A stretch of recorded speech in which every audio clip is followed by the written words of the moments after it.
So the topic is the fierce urgency of now. And the challenge for me in that is that my parents are from India and I'm a Hindu. And because we're Hindus, we believe in reincarnation. I truly believe that I have lived for thousands of lives and will live for thousands more. And so everything that Neil deGrasse Tyson said about then you don't have a reason to get up in the morning if you don't believe in death. Well, I don't, right?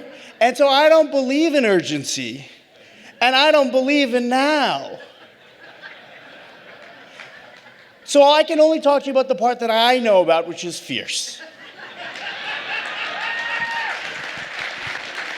And I want to share with you some of what I know about how the world is changing, because that's what matters. And I asked Rand something right as I walked up on stage. I ran quick because I'm thinking about something. Would you scale of 1 to 10, how challenging should I be? I might piss these people off. He's like, 9. I was like, okay, good. I don't, right? And so we'll start with some basic, obvious things. And these are things that I think you all know, which is that the world is changing all around us, right? Retail is going through its own private Armageddon right now. Healthcare is going through massive craziness. Soda companies have found that consumption of soda has fallen to a 30-year low. Tesla has a higher market cap than Ford Motor Company. Right? Here's one I love. Esports gamers get the same visa from the State Department as other athletes. How many of you think that playing a video game is a sport? See, well, it doesn't matter what you think. The State Department says you get a visa as an athlete, okay? The world is changing. And the reason that matters, and many of you run companies or work in companies, the reason that matters is because companies that don't respond to change get fracked. Okay? And I love this idea of fracking as a metaphor for what happens, that fundamental big disruption. I mean, if you think about it, if you live in Pennsylvania or Ohio and you're a farmer and your family has lived on that land for 100 years and you're a good farmer, but unbeknownst to you, somebody is breaking shale rock 1.5 miles underneath your farm and it's leaching all sorts of chemicals into the soil, and you wake up one day and you turn on your faucet and your water lights on fire and you have to move. You have been fracked, right? And so we see this with companies all the time, which is there's some of them are getting fracked a little bit, some of them are getting fracked a lot.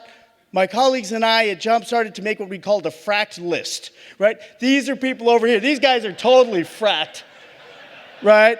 Kodak and Blockbuster and Circuit City. These are people who are getting fracked, Flextronics. General Mills, cereal consumption in the United States is declining 4% a year. For some sense of scale, cigarette consumption is only declining 3%. They're getting fracked. There's people who are fighting fracking. They're actually trying to do something to actually make a change in their futures.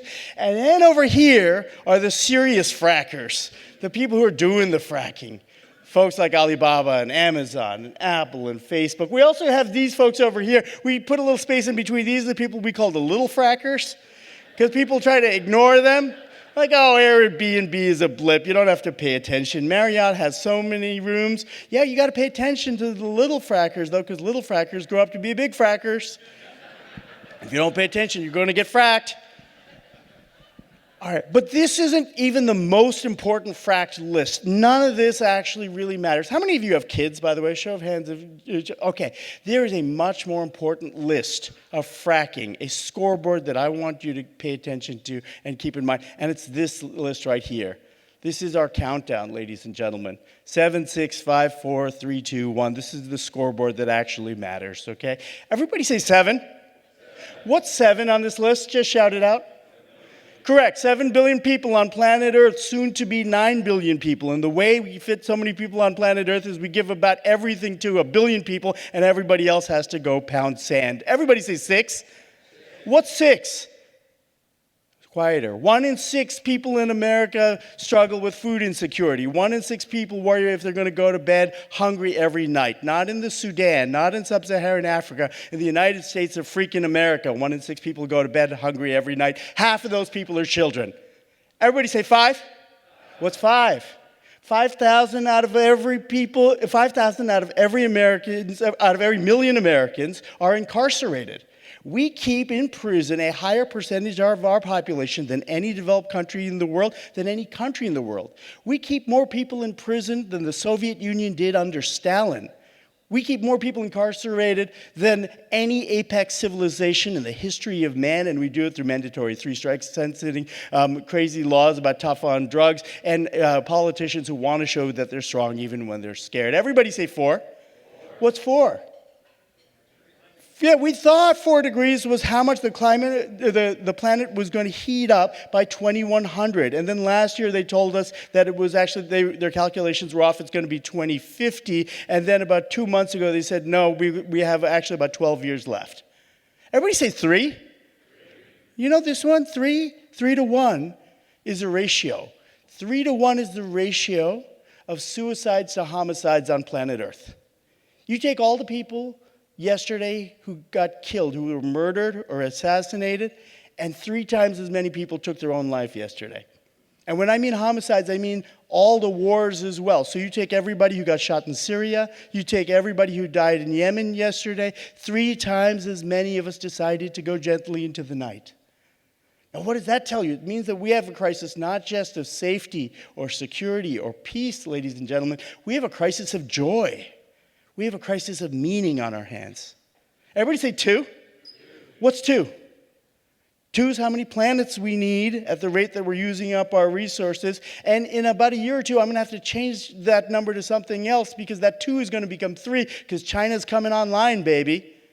Everybody say 1. What's 1? 1 is, for most of us in this room, how many lives you believe that you have and how many chances you get. Not me, baby. I told you I'm Hindu. I'm coming back, bitches. But for the rest of you, this is not a dress rehearsal. This is your one shot to get it right. So what do you do so you don't get yourself fracked, and more importantly, so your kids aren't fracked?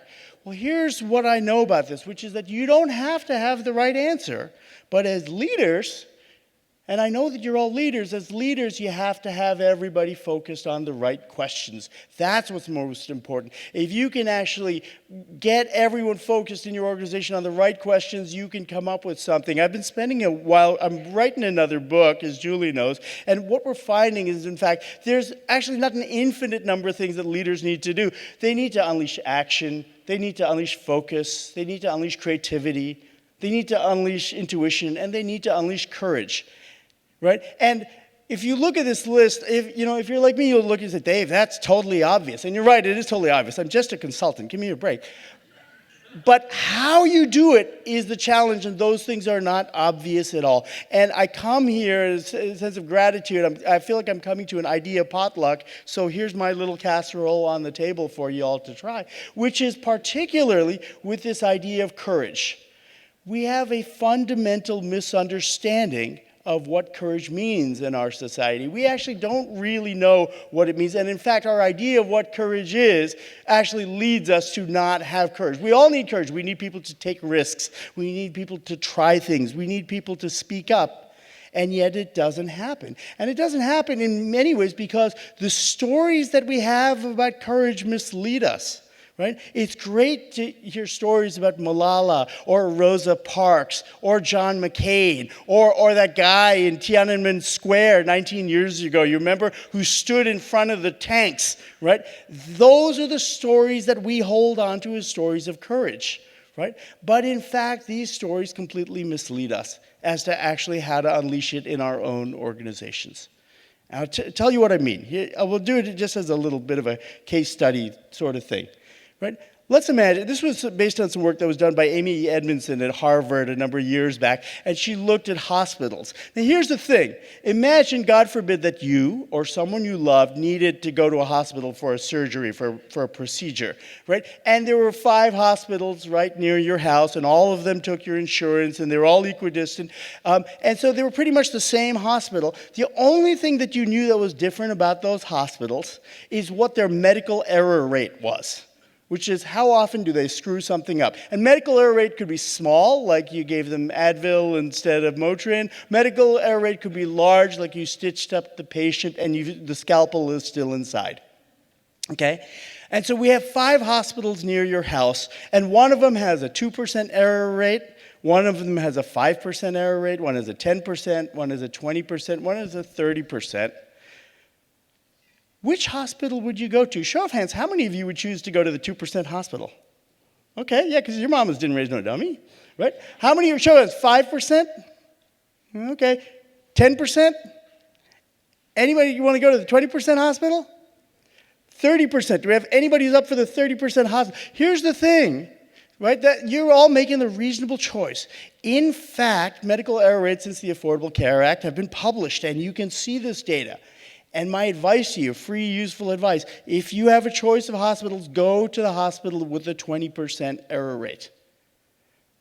Because it turns out that human error is human error, and it's true the same across most of the country. Medical errors, big and small, on average, are 1 in 5. And so what's going on in the 2% hospital and the 5% hospital? Nobody's reporting it, right?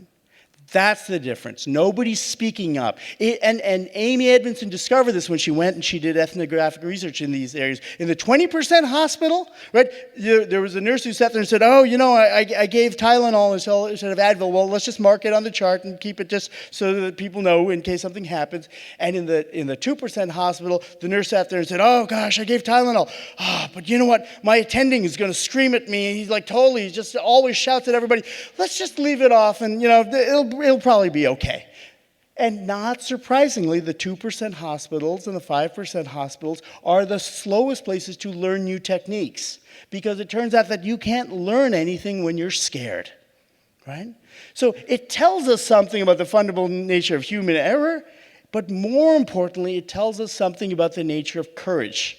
Right? Because it's not just that like one nurse was brave in one hospital or one nurse was cowardly in another hospital. The whole hospital would behave courageously or cowardly, depending on how everybody felt in that organization. And most importantly, when a nurse went from a 2% hospital and moved to work in a 20% hospital, he or she started to behave courageously. And when somebody was in a 20% hospital and moved to a 5% hospital, he or she started to keep their heads down because they didn't want to get in trouble.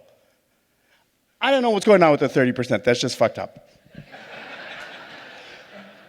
But I will say this, it actually opens up a fundamentally important thing, which is we misunderstand the nature of courage. We think of courage in all of our stories and in all of our history, from George Washington to Malala to Jackie Robinson. We think of courage as an individual behavior. And courage is not an individual behavior. Courage is a group behavior. There are not, heroic fighter pilots. There are heroic fighter squadrons. How we behave as a group is how we actually show up. And it turns out that the enemy of courage is not cowardice. The enemy of courage is the need to fit in. And so what we need to do is to make courage an act of conformity. And if you're not courageous, then you stick out. So how do we do that? How can you affect that? Well, there is one point to it. It's like, it wasn't that, individuals didn't matter. In those 2% hospitals, there was someone who mattered. Who was that? The attending. And whether they were an SOB who shouted at everybody and didn't tolerate mistakes, or somebody who said, no, I just want to know, let's talk about it, right? So as leaders, the biggest thing you can do is to create a sense of psychological safety. To say, look, more than anything, we are all in this together. We all have to work on this together. And in our own work, we've noticed two different kinds of phenomena inside organizations. Most organizations reward success, they punish failure, and they ignore inaction. Nobody actually ever brings it up. The courageous organizations, in those organizations, they reward success, they learn from failure, and they punish inaction. It's like, you didn't even try, right? And so how do we do that? We're seeing this across the board from many companies. The biggest difference, whenever we go interview people, is like the organizations that prize learning. The organizations that say, just give it a try. Let's see if we learn something. How would you do it if you weren't afraid, as Sheryl Sandberg said? Those are the organizations that are actually able to learn. Those are the organizations that move to the top of that fractal list. Now, and I've seen this firsthand, because in understanding and trying to learn more about courage, I spent a lot of time firing live rounds with Navy SEALs. And then I talk to them afterwards, and I hear their stories about it. I've met the guys who went in and hunted down bin Laden. And I ask wow, that was an amazingly courageous thing that you did, after they tell this amazing story. And I say, like, why did you do that? Where did that courage come from? And the story that came up again and again and again. It's like, no, we're SEALs. This is what we do, right? Courage is not an individual behavior. Courage is a group behavior. George Herbert Walker Bush was courageous, not because he was the greatest man, but he was part of the greatest generation. And how can we make courage an act of conformity? Right? Because I'll tell you this, whether as cowards or as heroes, we are all in this together. This is a completely misleading picture of the nature of heroism, because what we forget is that there was actually thousands of other students standing on the other sides of this person. This is why we don't know his name. And he only felt brave when he was together with everyone else. We don't like that kind of story, so we crop out the photo. And in fact, we don't know his name because 10 of his friends rushed out, grabbed him, and pulled him to safety before he got run over. Right? This is not an accurate measure of courage. This is a misleading picture. This is not an accurate view to understand how we can unlock courage in our organization, how we can make everybody fierce. This is. And I want to go to one last thing that came up, and it's been sticking with me this morning, and that's why I asked your permission about this. And I say this as a man, and I say this, though, as a father. And I was very moved by what Elise said. But I can't help but see the thread from Malala getting shot in the face to Elise being asked to stand up and being a stripper to Jeff Sinelli making jokes about his wife's cookie. And I love Jeff very much, and I feel deep connection to you all. But it starts with little things that we do every day. Thank you very much.